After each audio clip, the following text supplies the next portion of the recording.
Hello and welcome to this digital masterclass of the International Fleet Managers Institute, also called the IFMI. Since more than 17 years, the IFMI is the educational platform of Fleet Europe in close partnership with four of the main international leasing and business mobility companies. And we would like today to give you more information about one of the hot pressing topics in the industry, namely how to successfully reduce your CO2 emission footprint. Ladies and gentlemen, my name is Steven Schroefs. I'm the editor-in-chief of Fleet Europe, and I will be the moderator of today. This webinar is for information purposes only, and if you would like to copy some information, of course, you need to inform us beforehand, because the information, some of the information, of course, is confidential and can only be used within this platform. Now, why have we chosen the topic of CO2? Well, it's quite easy because it's also a very relevant topic. You can see on the screen that at the moment, almost 20% of the CO2 emissions that are spread into the EU are coming from transport in terms of passenger cars and light commercial vehicles. This is still today quite a big chunk of the total CO2 emissions in our community. And based on some statistics also from transport and environment, we can see that transport is the only division where the CO2 emissions have actually increased since 1990.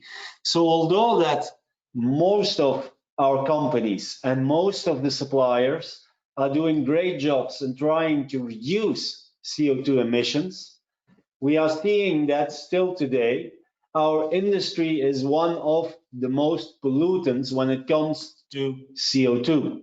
And therefore, keeping on the road to reducing emissions from your fleet is essential and will also help reduce the overall CO2 emissions significantly.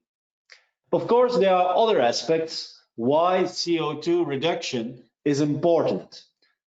With the increased attention for corporate social responsibility, you can imagine that when you can show that you have been increasing your CO2 emissions year over year, that the image, the brand awareness around your company will benefit. Secondly, we see now that the younger generations that are coming into the workforce is giving also much more attention to everything that the company is doing in terms of environmental issues and sustainability. So also there, being active in reducing CO2 emissions can be a positive element towards competence and benefits.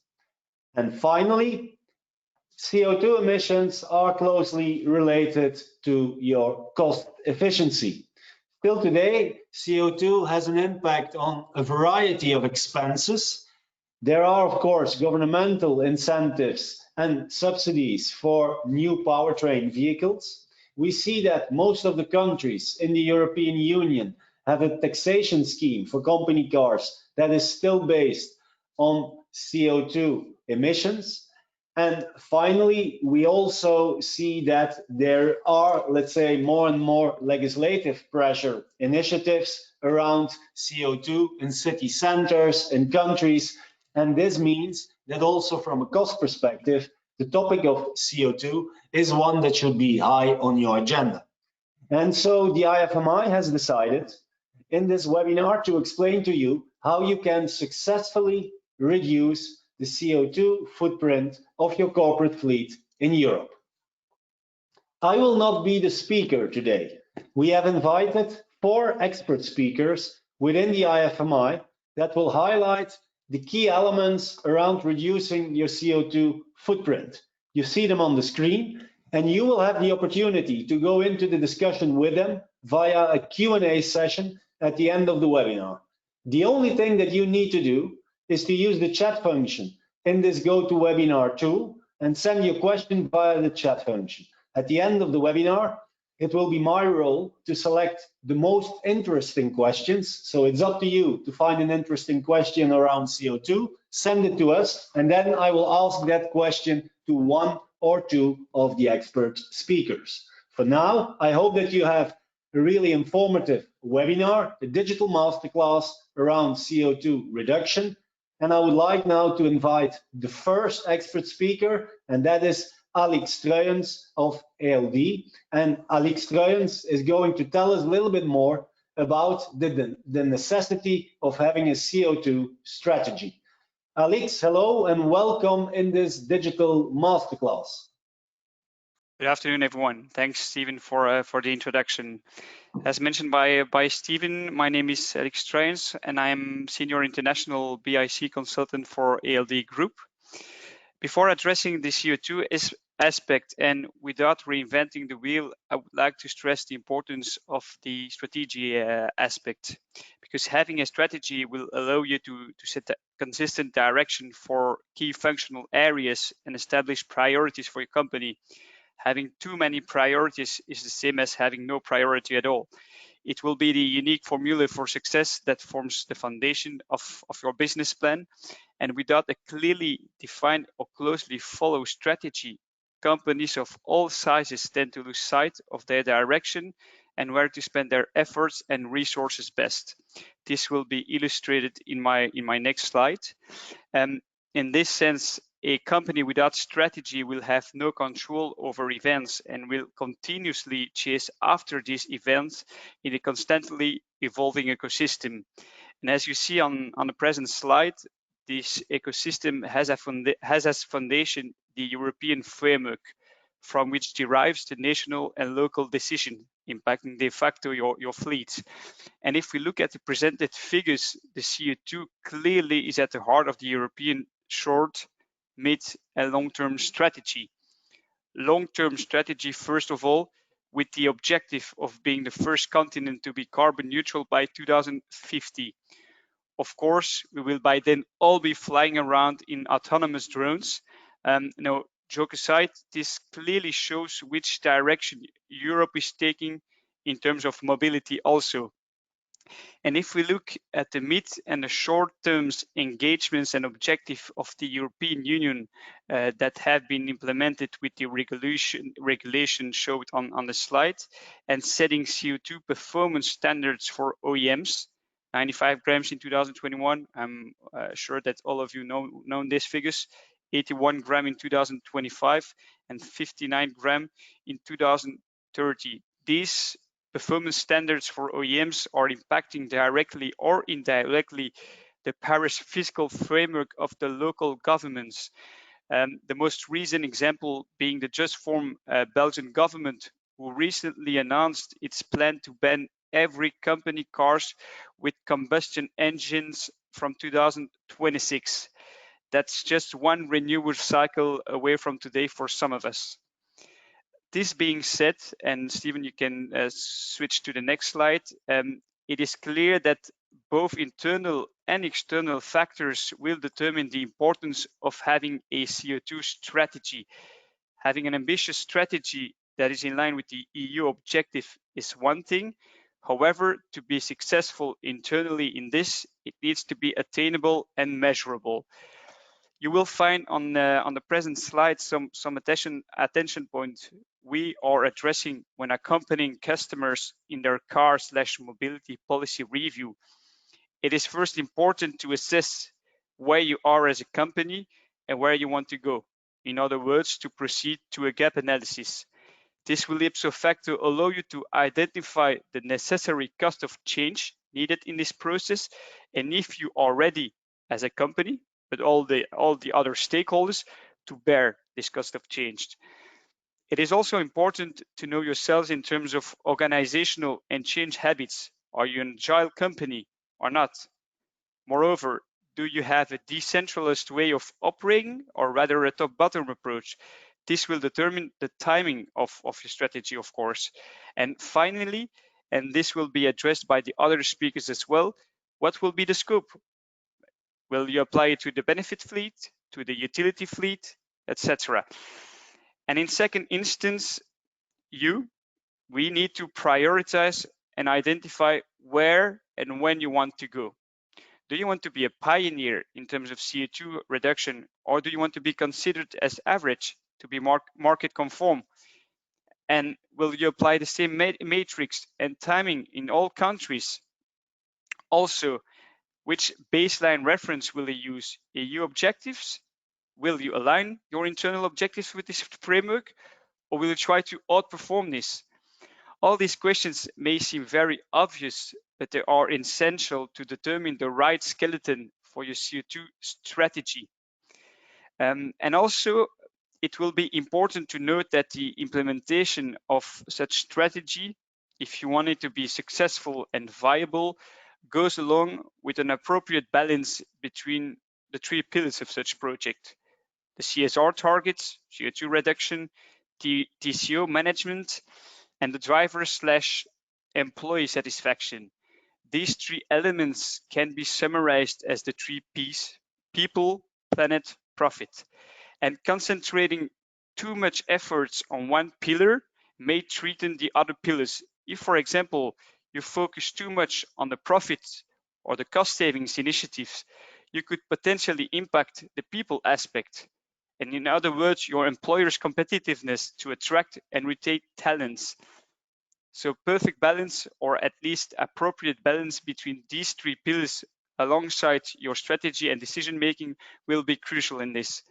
And finally, and I will finish my short pitch with this point, take into consideration the macro environments, taxation, regulation, even COVID-19 disruptive elements, as they illustrate the importance of a flexible and adaptable strategy.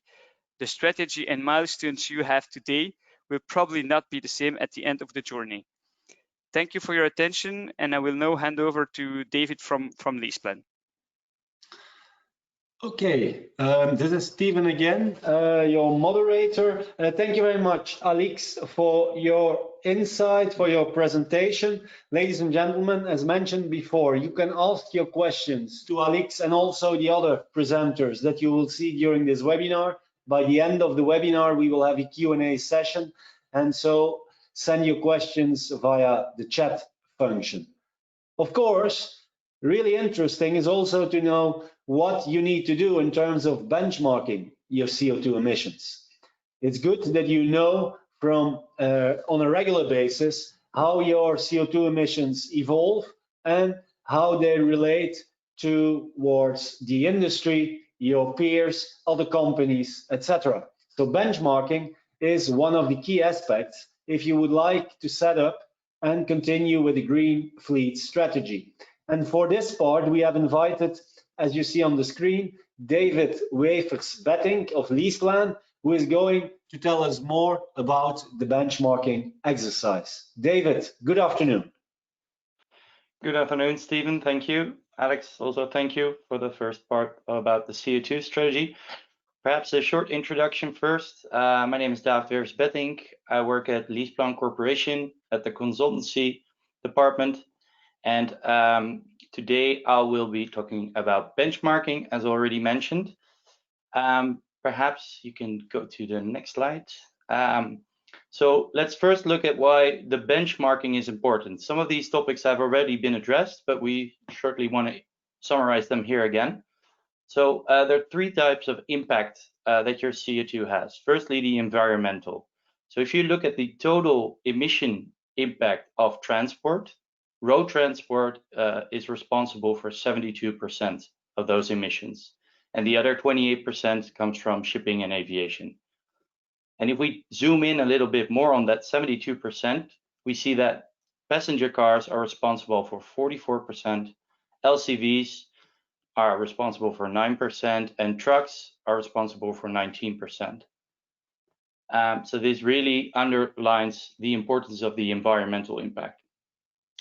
Now, as already briefly touched upon by Alex, there are also numerous governmental impacts, like the EU targets set for OEMs.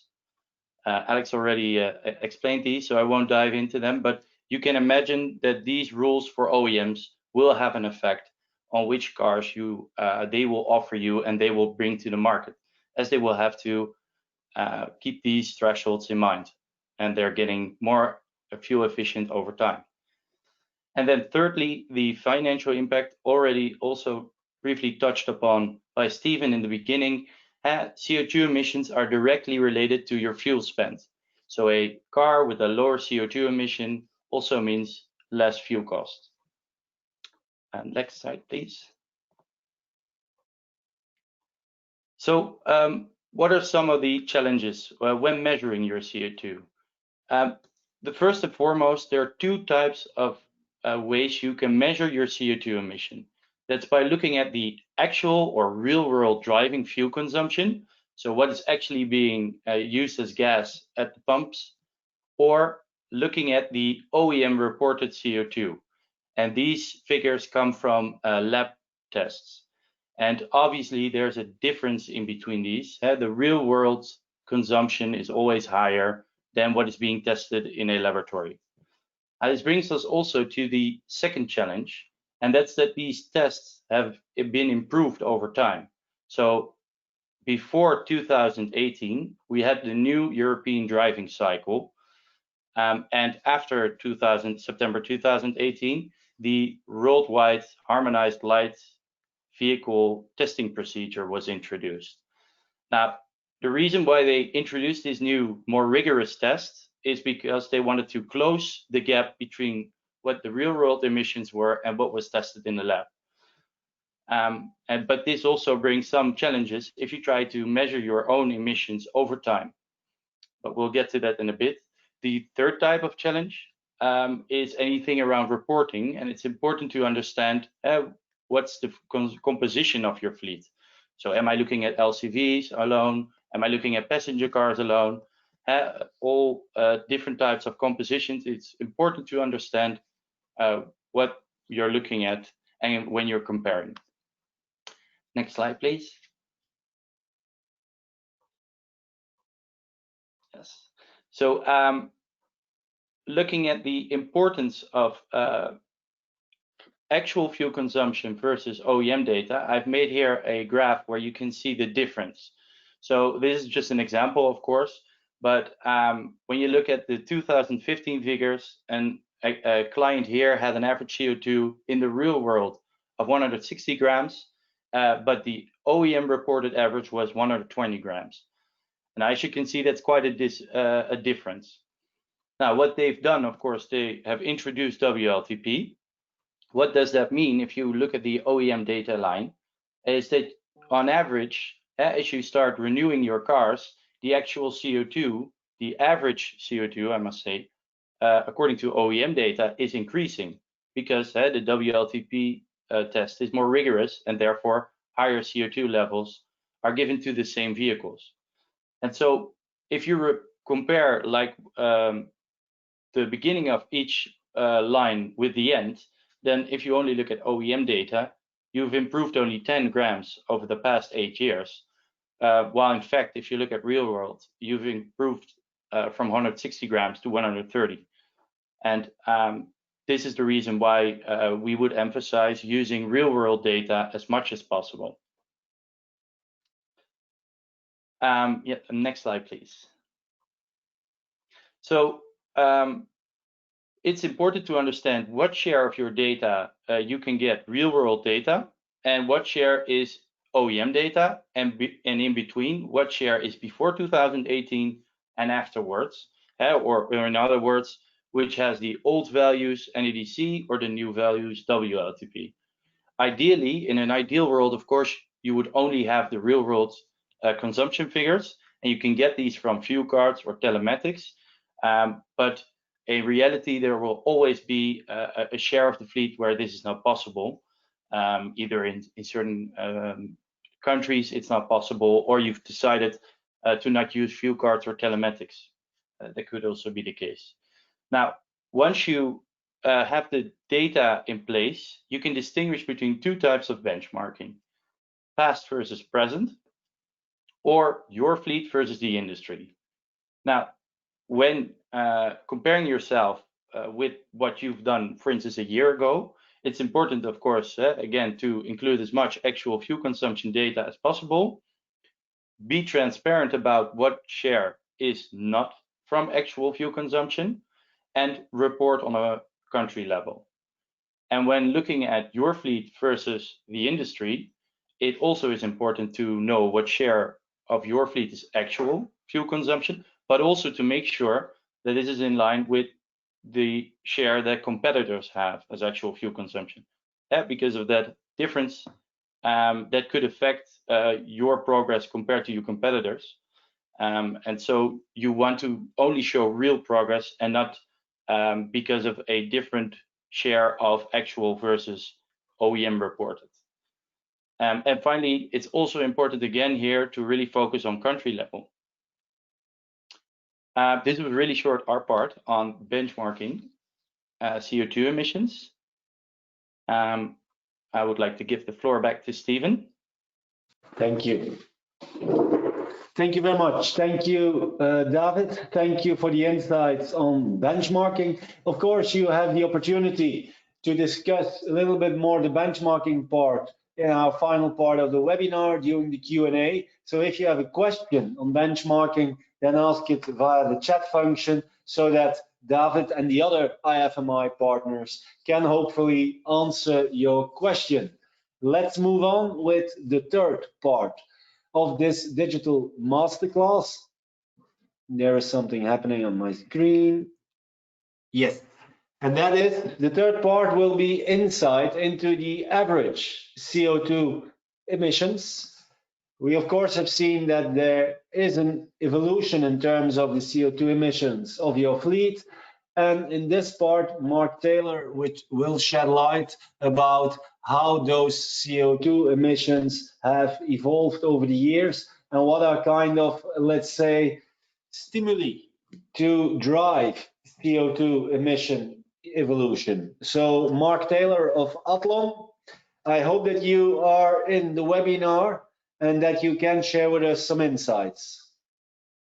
Hi, Stephen. Good afternoon. Good afternoon, everybody. Yes, I'm here. Hi. Mark Taylor from Athlon. I'm one of the international account directors at Athlon International. So thanks again to the previous two speakers. So firstly, it's clear that as an industry, we need to reduce CO2 from vehicles. We've already heard the reasons why businesses need to adopt a CO2 strategy and the important part that benchmarking will play in enabling you to reduce CO2 emissions. There are different approaches to benchmarking, of course, but in this part of the presentation, I'm going to take a few minutes to talk about averaging your CO2 data and some best practice approach. Firstly, I'm sure that everybody's already measuring and tracking fleet CO2, but I hope that these next few minutes will either enable you to confirm you're in line with best practice or that I can provide some useful information to you to help improve your approach. So if we take a look at the upsides of averaging, sorry, my screen's stuck.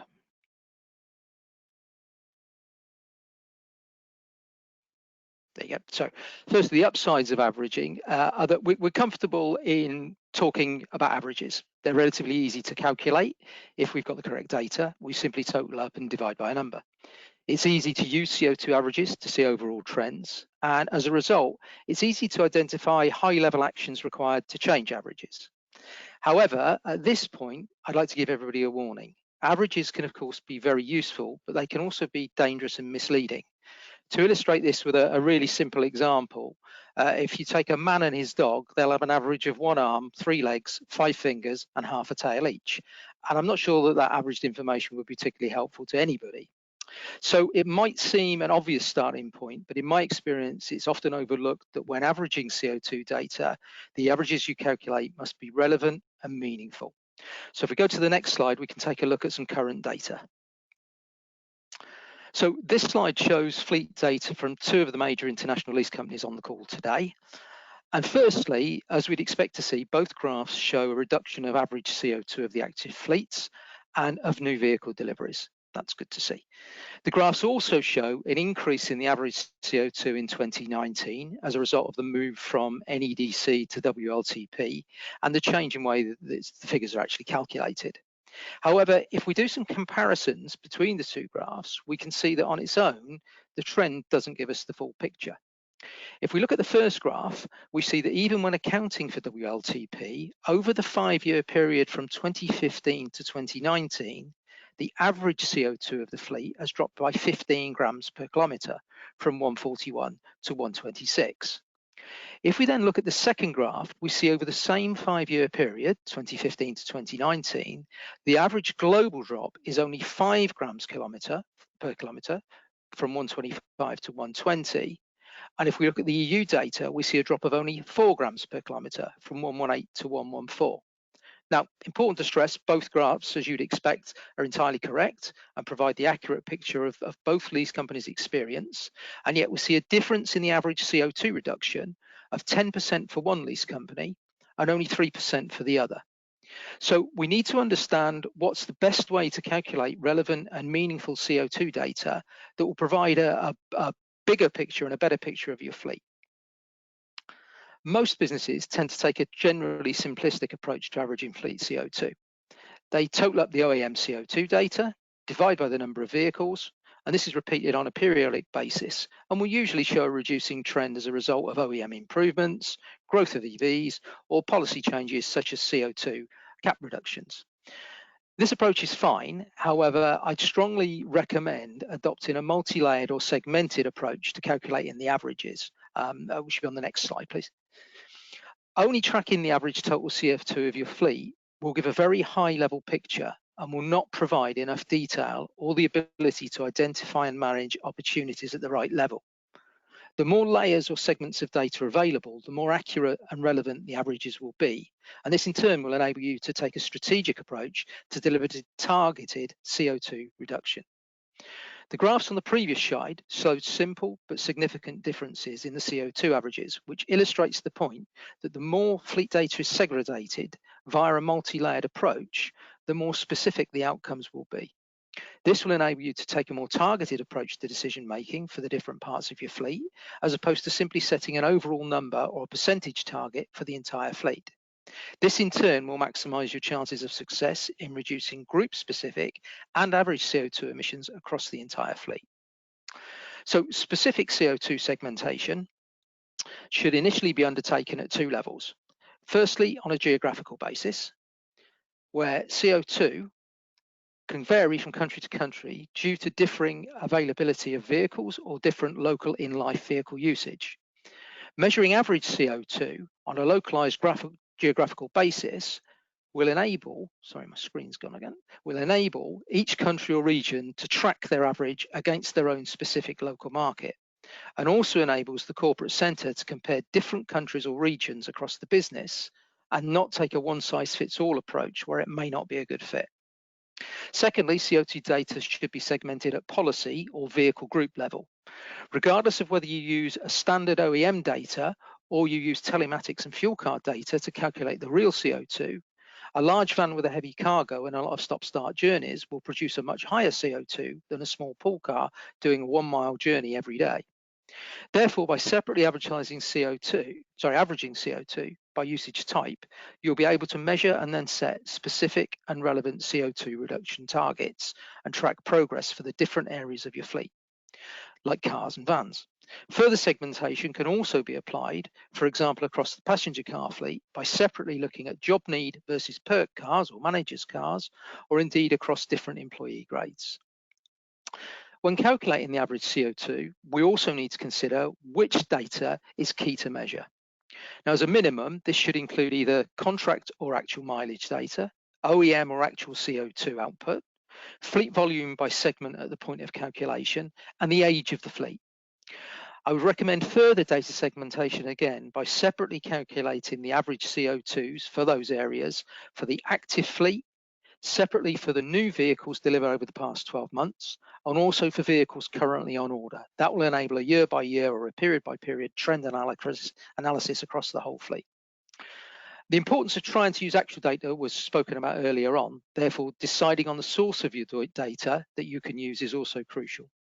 Will you use data from OEMs, from lease companies? Will you use your telematics or fuel card data, or a combination? It's really important to decide where you're going to get that data from.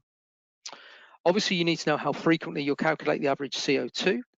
And as a start point, in order to be able to be in a position to show any reduction in CO2, obviously the first requirement is, of course, to understand today's position. And in an ideal world, it's also helpful to have some historic data, because this enables you to instantly identify historic trends to date and then move forward.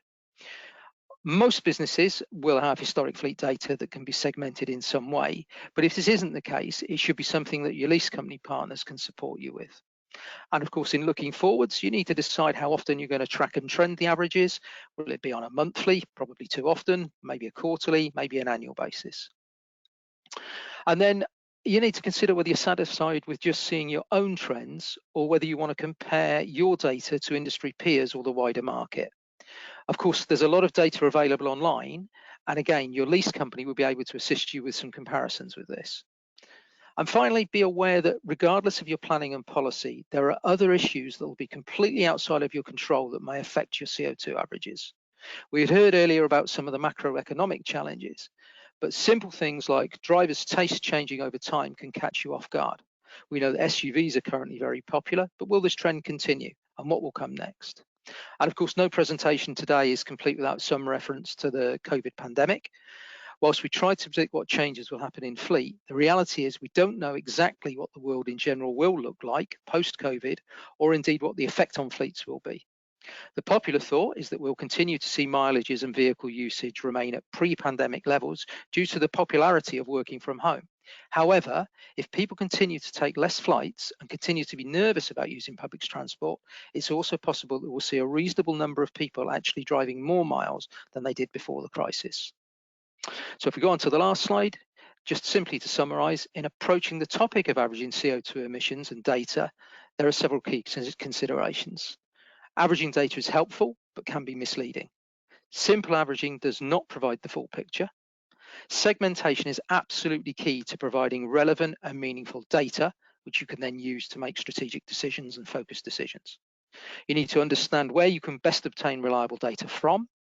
You need to decide how and when you'll monitor the average CO2 trends, and you need to be aware of the effect of factors outside of your control. I hope that proved useful to some of you, and I'll now hand back to Stephen. Mark Taylor, thank you. Thank you very much, Mark. Thank you for your insights in the CO2 emissions. This was our third part. If you have a question for Mark, please send it via the chat function of this webinar tool, because we will have a Q&A at the end. There is just one chapter that divides us from the Q&A, and that chapter will be presented by Shamsdeen Al-Muden of Arval, who is going to elaborate on how to reach your emission targets on the short, mid, and longer term. You see it on the screen, 2021, 2023, and 2025. As we know that your vehicles have, let's say, a cycle of easily 4 to 5 years, 2025 is tomorrow. And so Shams is going to give us some insight in how to reach your emission targets for tomorrow. Shams, welcome in the International Fleet Managers Institute. Thank you, Stephen. Hello, everyone. Good afternoon.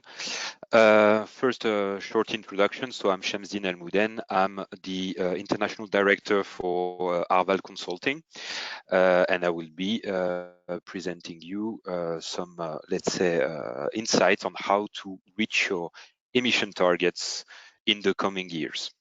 All right. So first, how to design long-term ambition, and most importantly, execute on it. I think the most important thing is to have a clear vision. So what is a vision? I want to be a carbon neutral company. I want to be a great place to work. I want to be a zero emission company. It could be anything. But whatever you decide as a company for your vision, this will have to, let's say, be clear enough for many, clear and relevant for many stakeholders inside your company to drive and to, let's say, drive the decisions towards reaching this ambition.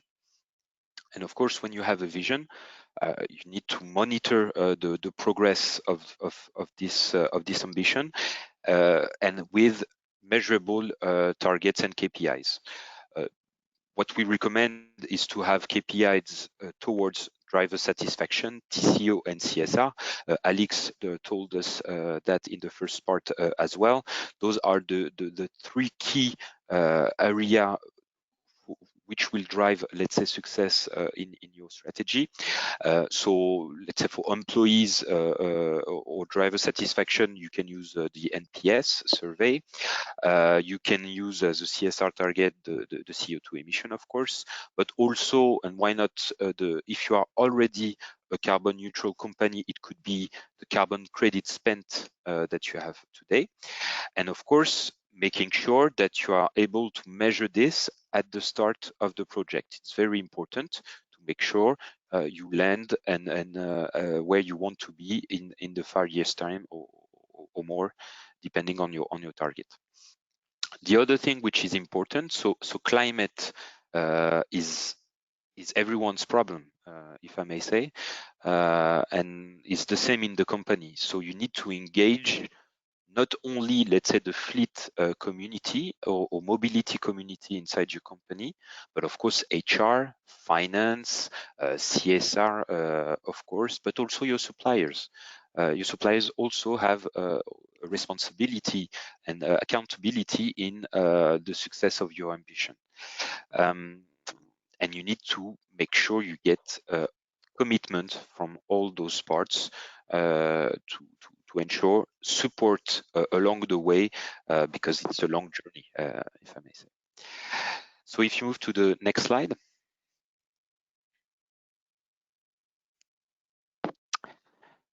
So we've been talking a lot about CO2 reduction strategy, focusing a lot on how we can transition your fleet towards greener powertrains.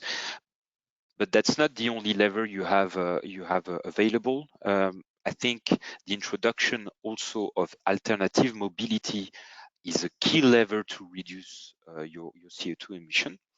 There's also, and we've seen with many studies, including the Urban Mobility Observatory Barometer, was saying that the COVID-19 crisis played the role of an accelerator towards existing trends that we had before the crisis, namely electrification of the fleet and increased interest into alternative mobility. Which means that now, as a fleet/mobility manager, you need to understand what is the new way your employees are mobile.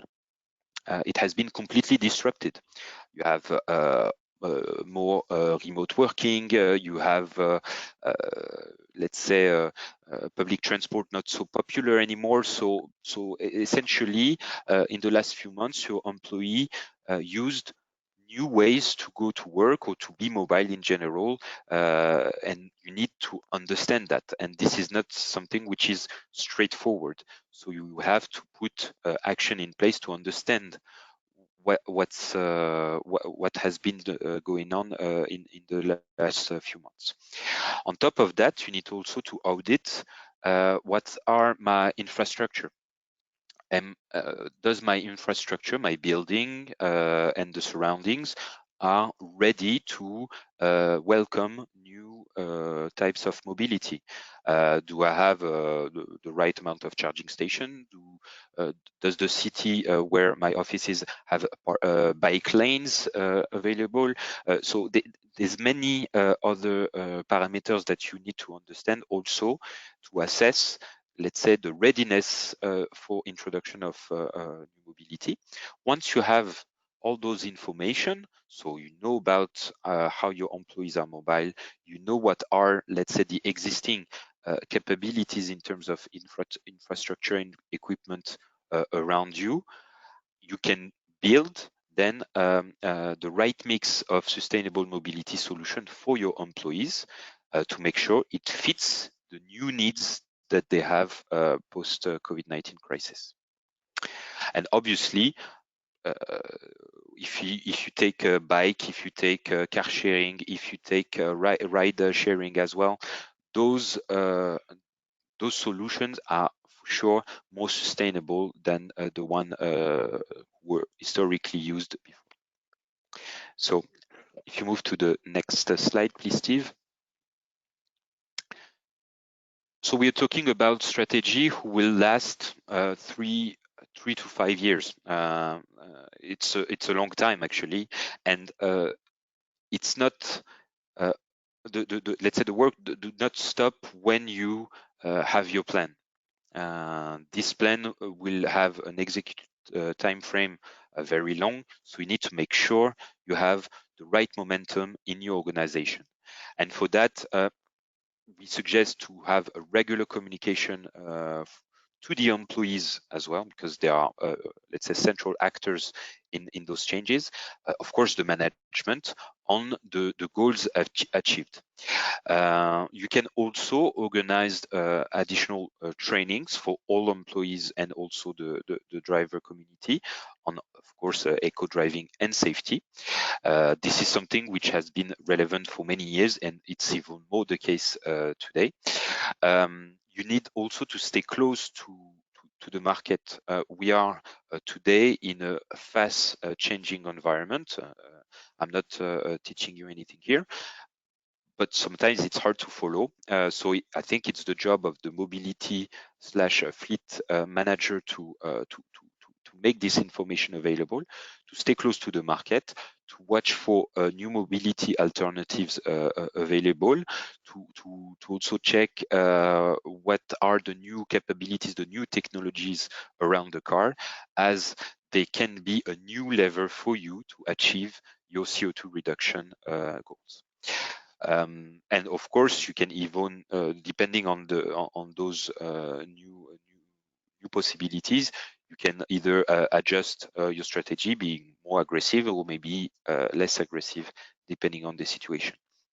And what's more important, and one is that once you finish a cycle, that you reset targets again for 3, 5, or 10 years, whatever is suitable for you, to still continue the momentum, because this is something which will not stop at some point. Climate is something which will be more and more the responsibilities of companies and also their employees. So this is something which will have to be monitored, not only in the next 5 years, but for the many decades to come. So thank you. I will hand over to Stephen now. Thank you.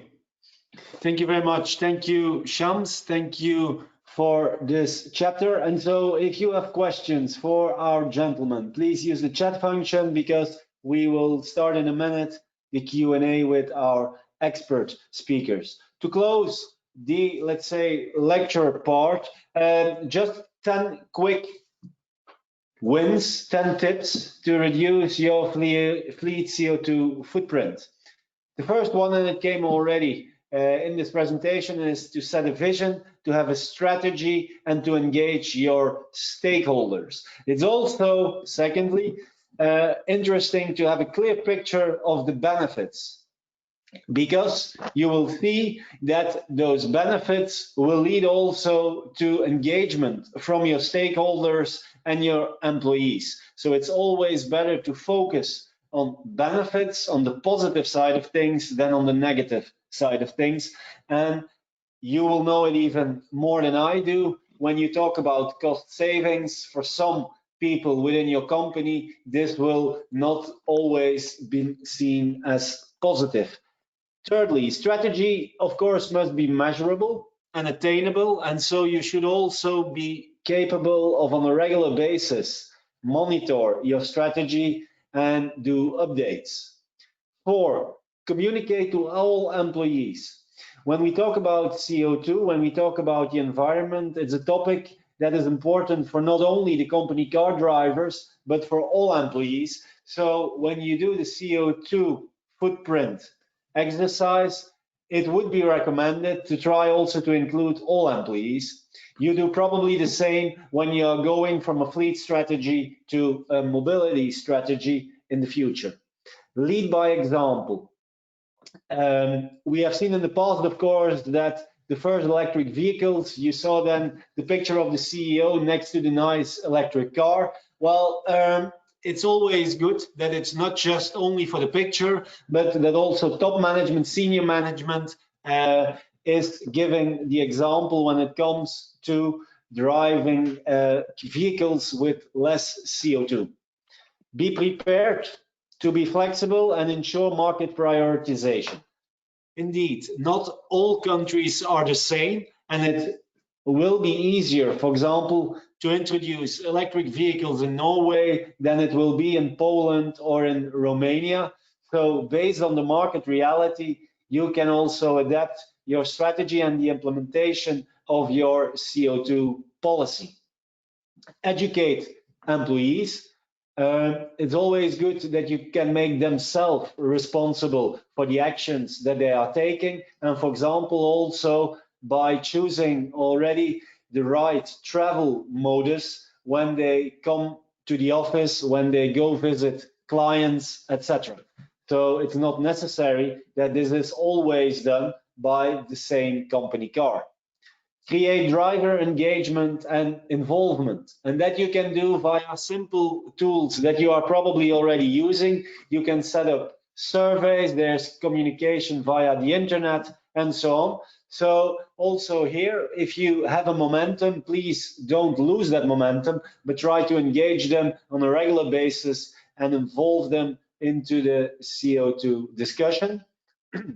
9, use COVID-19 as a new starting point. Probably many of the employees within your company have, due to COVID-19 and the home working and teleworking situation, used other travel modi than before. And this can also for them create a new mindset that you can use to introduce a new CO2 strategy, because they are perhaps more open to new initiatives when it comes to sustainability and CO2 reduction.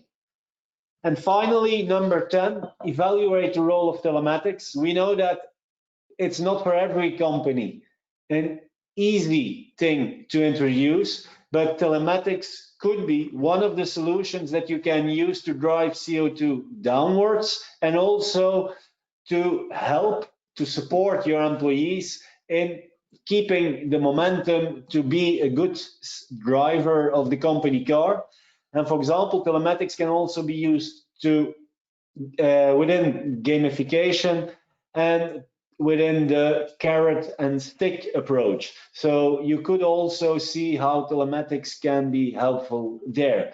These are 10 quick wins, 10 tips that we think from the IFMI that you can introduce when you are going in your future strategy to focus on CO2 reduction.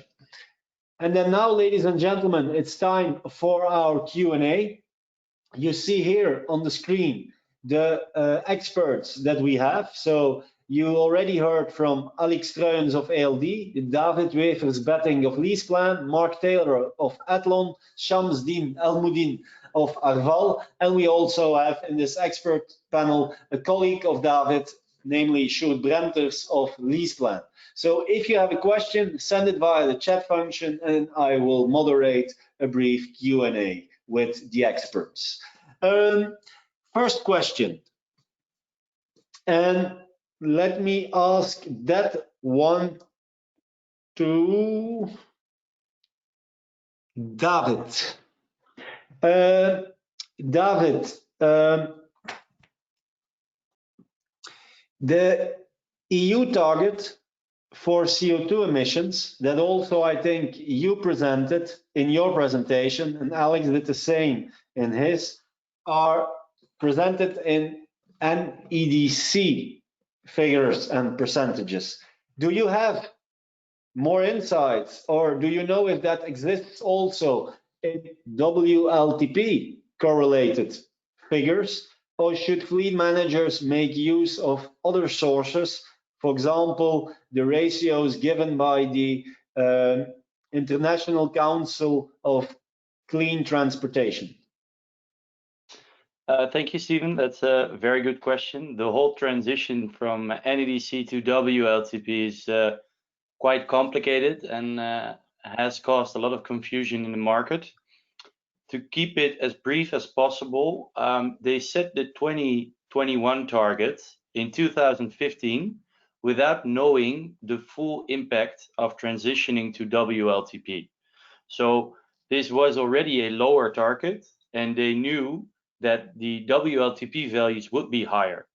So in order not to make it impossible for OEMs to meet that target, they've agreed, once WLTP was introduced, a calculation method called NEDC correlated or NEDC2 to be in place, so that you still have had the 2015 figure was 130 grams, and to meet the 95 grams in 2021, they still needed to use the same values and not have all of a sudden 20% higher values. So that's really shortly why they introduced this transition value called NEDC2 or NEDC correlated. Okay. A question for Shams. Shams, are there reliable data on the percentage increase in CO2 emissions due to the introduction of WLTP? It's to say that at the beginning, when there were rumors about the introduction of WLTP and with the start of WLTP, that there were discussions about the impact and the difference between WLTP and NEDC, and there were like, well, the reports saying probably there will be a difference of about 15 to 20% between both in, let's say, CO2 emissions, etc. Are we having now a more detailed and clearer picture? Is there already sort of an average that we can give to the audience? Well, I think that's a tricky question to answer, in a sense that first, I would say not all OEMs are still ready from that perspective, and we don't have all the WLTP values across countries and for all model available. So that's the first thing. Second thing, you have such a high difference sometimes between models themselves. So to give, let's say, an average of the impact of WLTP would be, I think, very dangerous in certain way. But what we can say, and as you said yourself, 20% is increase is what we see most of the time, but I cannot tell you other thing, to be careful with using some average towards this, and to have a more let's say likes for likes, car for car type of approach. Is there someone else in the panel that would like to react on that? Otherwise, I'm going to the next question. Yes, Stephen, it's Mark. Yes. I just support what Sham said. I think the key thing there is the data still isn't clear. It varies market to market, and specifically, I think it's really important to do that analysis at individual company and individual vehicle level. It's the only way you're actually going to know. Okay. A question for Alex. How are you, as a lessor, going to use new mobility solutions, like, for example, the mobility budget, etc., in your strategy to decrease CO2 emissions for your fleet and that of your customers, and to, in the future, not only focus on the CO2 of the vehicles, which at this moment are, let's say, the main part of your business? That's an excellent question, Stephen.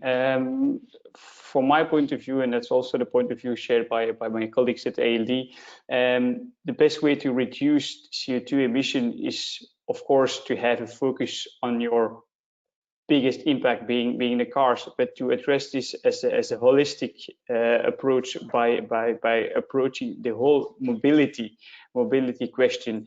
And as we tend to see that, and it's not only the case for fleet centric companies, but all companies, that mobility has now changed from being car-centric to mobility and even multi-mobility driven.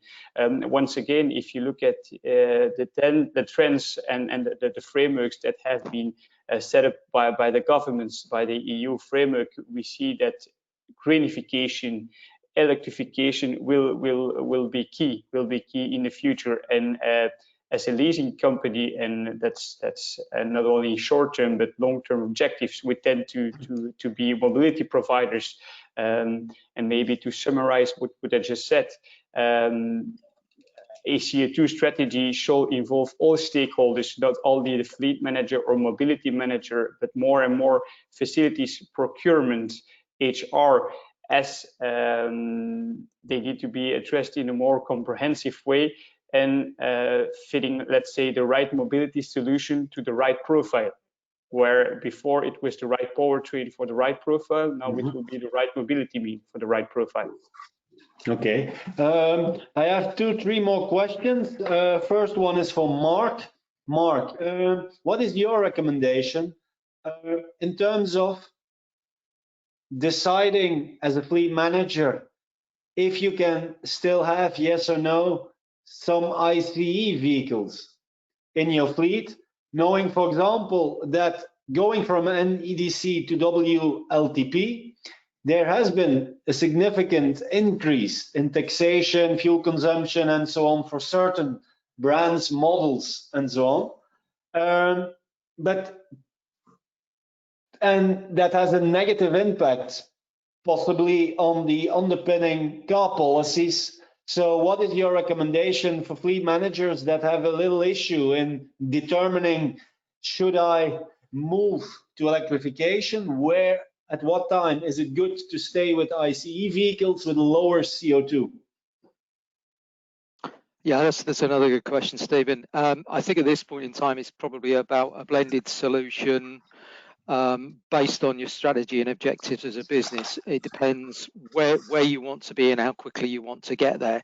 Clearly, as you say, at the moment, ICE vehicles are going to have a negative effect on and push up the average when compared to alternative vehicles, specifically EVs and hybrids. Having said that, it's the balance with the employee choice, the HR perspective, which was spoken of earlier as well, in terms of a rapid and overnight change can cause difficulties from an HR perspective. And you've also got although the number of EVs and hybrids is improving extremely quickly, it's still not a full suite of vehicles, and demand exceeds supply, as we know. So I think it's a combination of strategy and education and knowing where you want to be and when you want to be there. Okay, thank you. There was one interesting question. Here it is. Going to ask it to Sjoerd. Sjoerd, if the fleet consists of mainly benefit cars and it's not allowed to collect actual fuel consumption data, how is it possible for the fleet manager to get fairly accurate CO2 emissions for those vehicles to determine what actions can be taken to reduce CO2 or to replace the vehicles by others? Yeah, it's a challenge with benefit vehicles, of course. If you don't have fuel cards, you have the option of telematics, but that's always a challenge as well for privacy reasons. So to be honest, the best second alternative still is to rely back on OEM data. There is, unless you do a manual tracking of collecting fuel card information, or not fuel card information, but collecting the, how do you say, receipts, tracking mileage and tracking fuel, how many liters were actually filled up in the car. That's a manual way of doing it, but I can imagine from an operational perspective that's not ideal. So then the second best option still is to rely on OEM data. What you could do when you rely on OEM data is to use some kind of a buffer. So if you say approximately in general 20%, maybe even a bit more, but let's say 20% on top of OEM data could be considered reliable or more close to reality fuel consumption number. Okay, thank you very much for the answer, Shuf. A question for Alex. Alex, is there any global benchmarking being followed for carbon emissions, or does each region has its own, let's say, benchmark procedure that perhaps need to be followed by a global fleet manager that has a fleet across continents? Well, as mentioned by Mark in his presentation, benchmarking needs to be addressed very cautiously, as the baseline, the matrix will be different from one country to one country. But the best benchmark you could do is first to once again think about where you want to go, where you want to be positioned. Do you want to be a leader so that you are benchmarked with market leaders in terms of CO2, or do you want to be average? So this should be, in my opinion, the first question to address when benchmarking your fleet, positioning and understanding where you are as a company. Okay, final question, and I would like to have quick answers. Going to start with Shams. Shams, is it realistic to move to 100% electric vehicles with your fleet for reasons of lowering the carbon footprint? And if yes, will it have a serious budget collateral? Well, the answer is quite simple. So if we're talking about an international fleet, the answer is no. But depending on the country, the answer is yes. So if you would take Norway, the Netherlands, the UK, I would say definitely yes. If you take other countries, Czech Republic or maybe Italy, the difference, the answer would be different, for the simple reason is that you have to take into consideration the infrastructure of the country, and secondly, also the taxation environment, and we spoke about that earlier. And if taxation and also OEM offer, so if you don't have OEM offer, taxation, no infrastructure, doesn't make any sense to move to 100% EV. And I'm not even speaking about the cost impact, which can be extremely high, and also the satisfaction of your drivers as well. Okay, Mark, what is your answer? Yeah, I pretty much agree with Shams. There's not much I can add to that. It was quite comprehensive. I think the only thing I would challenge slightly would be the yes for today in some of the for an entire fleet in some of the 4 countries that you mentioned. Would be, it will also depend, you mentioned infrastructure, but I'm thinking about, for example, where you've got employees living in flats where there's no parking outside, those types of things, that can possibly be a challenge from being in that position today. But I think in the not too distant future, more solutions are coming on stream. It will become more of a yes for those more mature markets very soon. The less mature markets is crystal ball time, I think. Okay, Alex from ALD. You're on mute, I think. Sorry. If I just can pick up on what Mark and Sam just said, you need also to benefit from the short-term opportunities, because let's be realistic. If there are existing incentives in some countries, Northern and Western Europe, this will not be the case anymore in mid and long term, because the fiscality of the governments are based on let's say combustion engines, and they will be replaced progressively by ICE cars.